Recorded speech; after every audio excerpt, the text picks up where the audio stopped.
वैसा ही कंठस्थ किया, वैसा ही सुनाया। गुरुजी ने कहा एक बात बताओ, तुम कहते हो कि तुमने श्लोक सुनाया, श्लोक तुम्हारे कंठ से निकला। हाँ गुरुजी।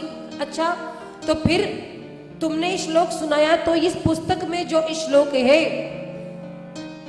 वो तो यहाँ पर लिखा हुआ है, जब तुमने उसको याद कर लिया तो यहाँ पर लिखा हुआ श्लोक गायब क्यों नहीं हुआ? अब कुछ कुछ बात बालक की समझ में आने लगी।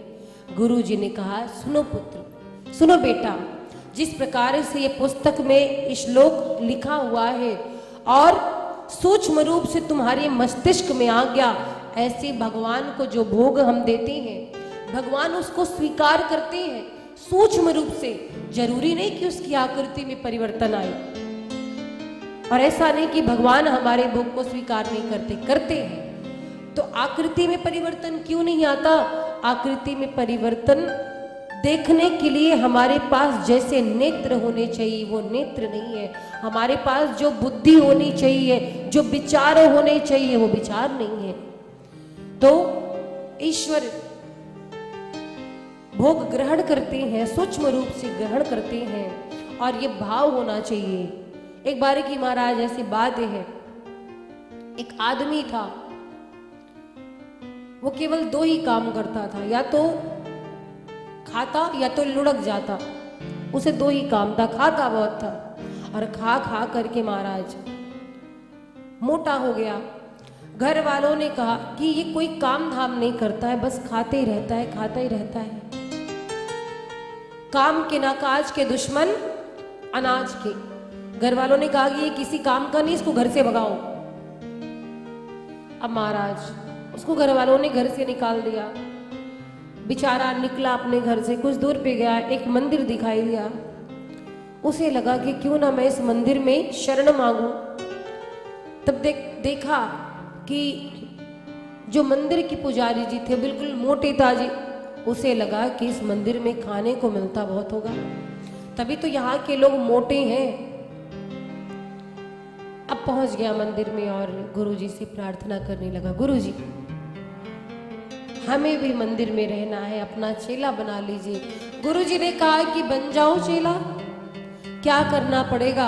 बोले कुछ नहीं, बस स्नान ध्यान करके मंदिर में आरती के समय खड़े हो जाना है और सबके साथ भगवान का गुणगान करना, और कोई काम नहीं यहाँ मंदिर में। वो बड़ा खुश हुआ, अरे वाह, यहाँ पर तो कोई काम भी नहीं करना है, बस राम नाम लेना है, भगवान का भजन ही तो करना है, इसमें कौन सी बड़ी बात। अब महाराज गुरुजी ने तुलसी की माला पहनाई, उसे मंत्र दे दिया, राम नाम का, अपना शिष्य बना लिया। वो आश्रम में रहने लगा। जब आरती होती आकर के खड़ा हो जाता। अच्छा, उसने गुरुजी से एक बात और पूछी, गुरुजी एक बात बताइए। क्या? बोले यहाँ पंगत की क्या व्यवस्था है? भाई भोजन की क्या व्यवस्था है? गुरुजी ने कहा कि हमारे यहाँ पंगत होती है 2 समय, पा लेना। बोला खाली 2 समय? गुरुजी ने कहा अच्छा भाई तुम 4 समय पा लेना। अब महाराज खुशी खुशी वो आश्रम में रहने लगा। अब उसे क्या पता था कि यहाँ पर भी विपत्ति आ जाएगी। विपत्ति तो कहीं भी आ सकती है, बेचारे को नहीं मालूम।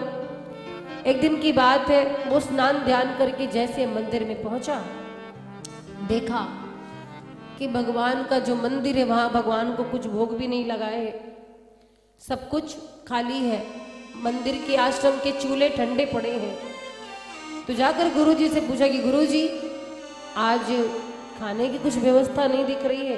गुरुजी ने कहा हाँ हाँ, मैं तुम्हें बताना भूल गया था, आज तो एकादशी है और एकादशी के दिन भोजन नहीं किया जाता है। तो बोला गुरुजी यदि आपने हमारी एकादशी करा दी तो हम द्वादशी का मुख नहीं देख पाएंगे। गुरुजी हंसने लगे, बोले अच्छा तब तो बड़ी समस्या है तुम्हारे साथ। हाँ गुरुजी। बोले वैसे तो अन्न दोष माना गया है, एकादशी को भोजन तो नहीं बनता, इस मंदिर में नहीं बना सकते, एक काम करो। क्या?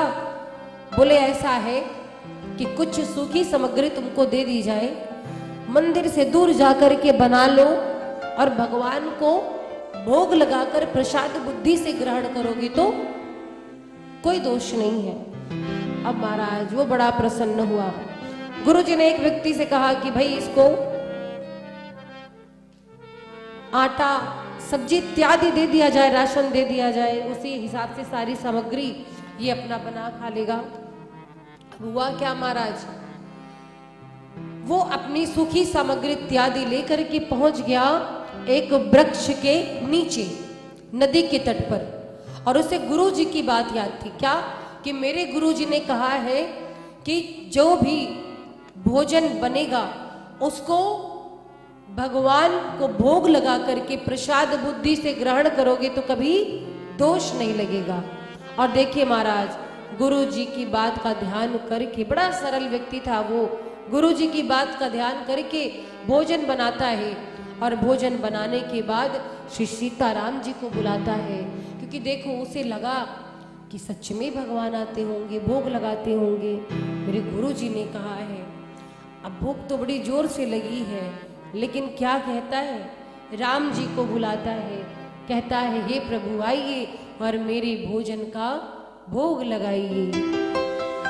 बुला रहा है कैसे राम जी को, राजा राम आइए, राजा राम आइए, मेरे भोजन का भोग लगाइए। राजा राम आइए, राजा राम आइए, मेरे भोजन का भोग लगाइए। राजा राम आइए, राजा राम आइए, मेरे भोजन का भोग लगाइए। राजा राम आइए, राजा राम आइए, मेरे भोजन का भोग लगाइए।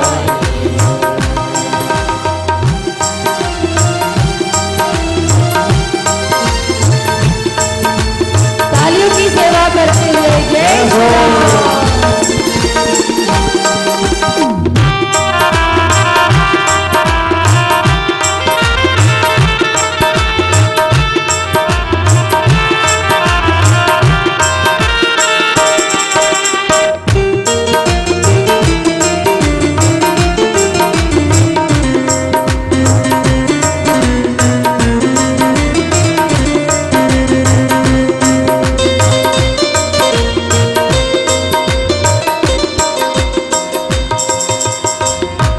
बुलाया, जब इंतजार कर रहा, भगवान नहीं आए तो बोला अच्छा, भगवान जी को आदत है जब तक कोई बढ़िया निमंत्रण नहीं देता है, हाथ जोड़ करके सेवा और भगत नहीं करता, तब तक भगवान नहीं आते।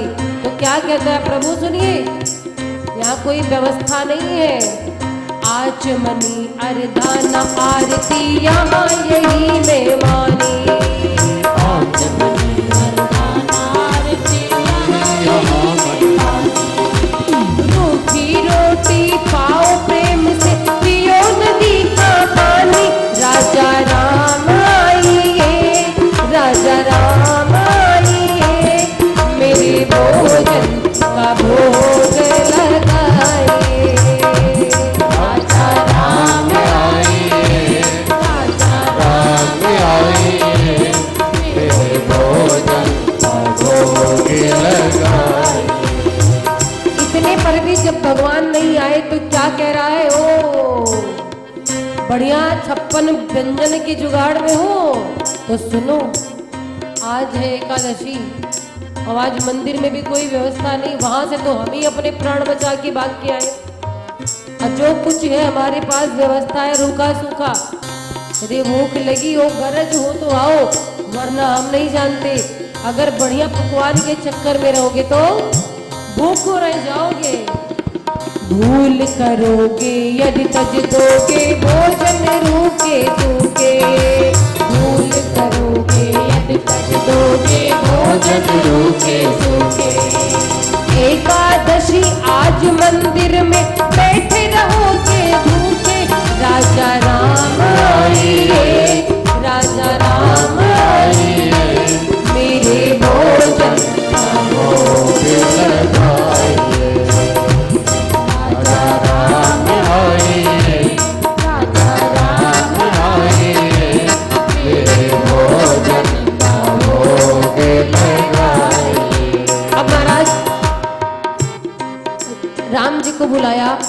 और भगवान ने देखा कि कितनी निश्चलता इसके अंदर, कैसा विश्वास है। भगवान रीझ गए, लेकिन भगवान भी कम कौतुकी नहीं है। भगवान आए तो लेकिन अकेले नहीं, साथ में किसको लेके आए? जानकी मैया को। अब महाराज जानकी जी को लेकर के आए। जब जानकी जी को देखा तो पूछा ये कौन है? बोले हमारी पत्नी। बोला हमको तो एक भगवान का पता था, हमने तो एक ही लोग के लिए भोजन बनाया था, यहाँ तो दो दो आ गए। अब महाराज कभी जानकी जी को देखता, कभी रोटियां देखता, मन में सोचता कि आज तो हमारी कुछ न कुछ एकादशी हो जाएगी। लेकिन देखने के बाद बड़ा गदगद हुआ। आप बड़े सुंदर लग रहे हो, आओ बैठो। बैठाया, भोजन परोसा। माता जानकी और राम जी ने भोजन प्रसाद ग्रहण किया, जाने लगे। बोला अगली एकादशी को कितने आओगी? राम जी मुस्कुराए, बोले आ जाएंगे। नहीं प्रभु कितने आओगे? राम जी ने कहा आ जाएंगे। मुस्कुरा करके चले गए। अब महाराज 15 दिनों बाद पुनः एकादशी आई। पहुंचा मंदिर में, गुरु जी आप तो एक बोले थे, वहां दो दो भगवान आते, थोड़ा राशन इत्यादि और बढ़ाइए।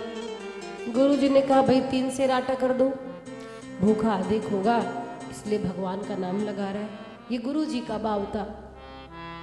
सामग्री बढ़ा दी गई।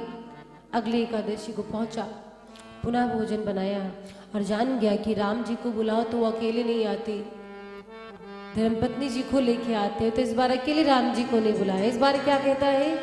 सीताराम आइए, सीताराम आइए, मेरे भोजन का भोग लगाइए।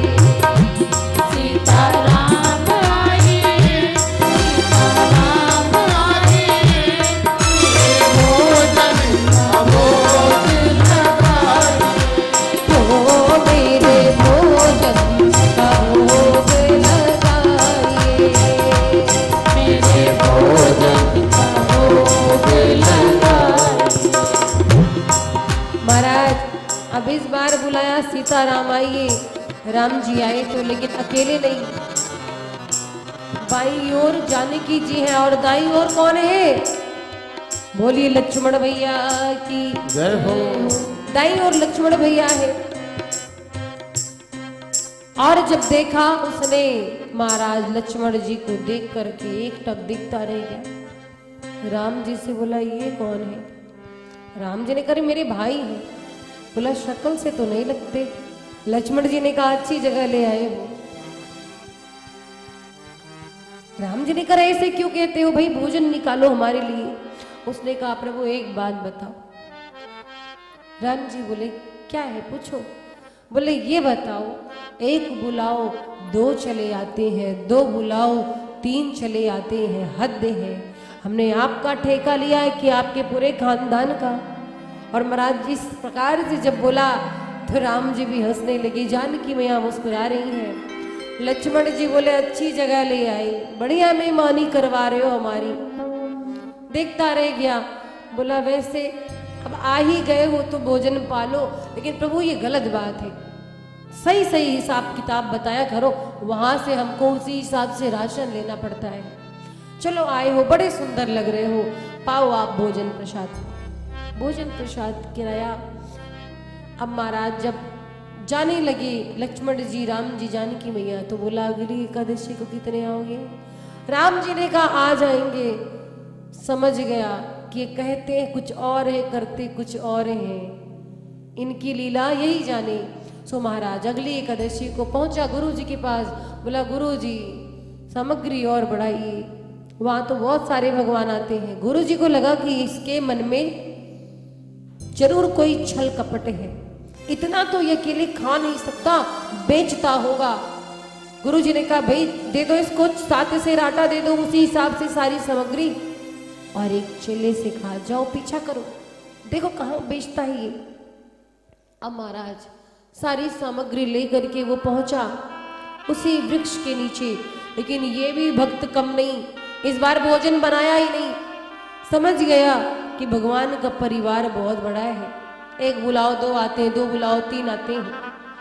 सो महाराज इस बार पहुंच गया, भोजन बनाया ही नहीं, सामग्री लेकर बैठा है, लेकिन निमंत्रण दे रहा है। क्या बोला है?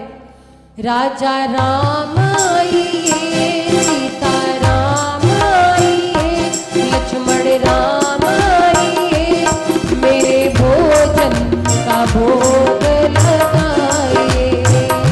राजा राम आइए, सीता राम आइए, मेरे भोजन का भोग लगाइए। ओ मेरे भोजन का भोग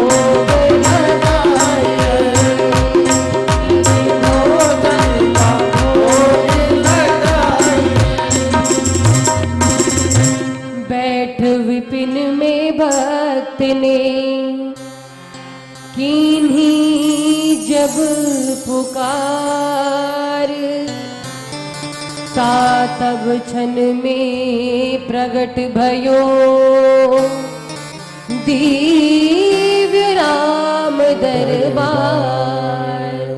बोले राघवेंद्र सरकार की जय हो। महाराज पूरा राम दरबार प्रकट हो गया। राम जी उनके बगल में जानकी मैया, दाहिनी ओर लखन लाल, इधर भरत जी, उधर शत्रुघ्न जी, और तो और चरणों में हनुमान जी। और जो देखा हनुमान जी को अपने मन में सोचने लगा, वो देखो हमारा तो पेट भर नहीं रहा था, पूरे खानदान को लेके आए, चलो एक बार नर नारी लेके आते तो ठीक था, कोई कमी पड़ी थी क्या जो एक बंदर को भी लेकर के चले आए।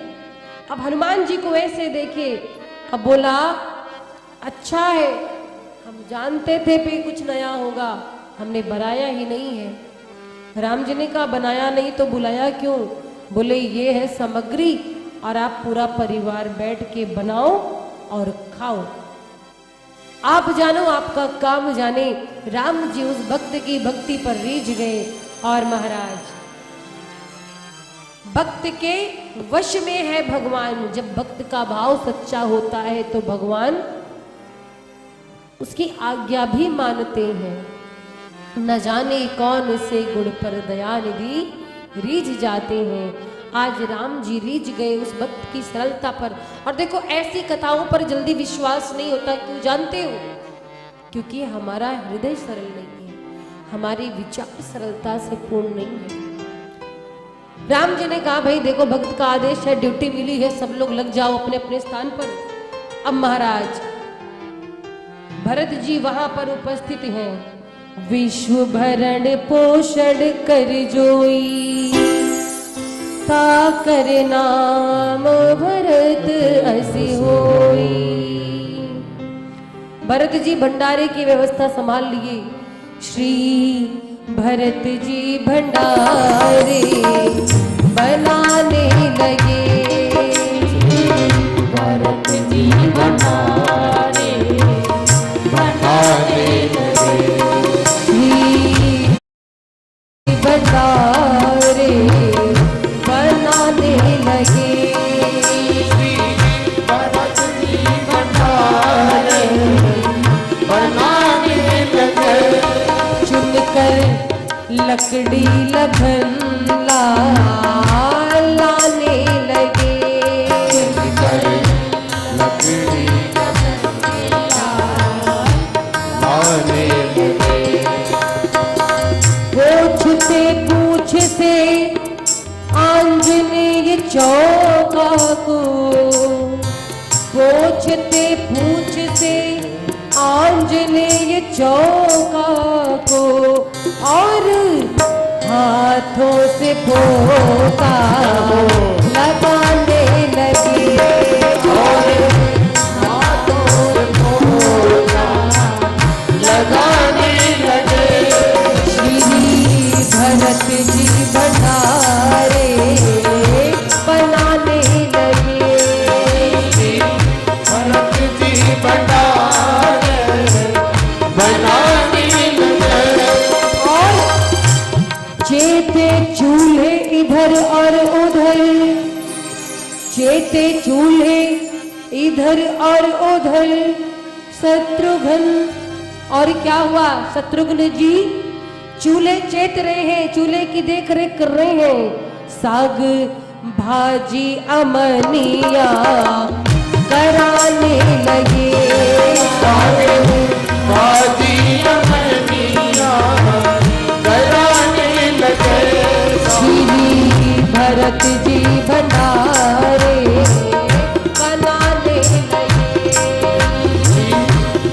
जी भंडारे बनाने लगे।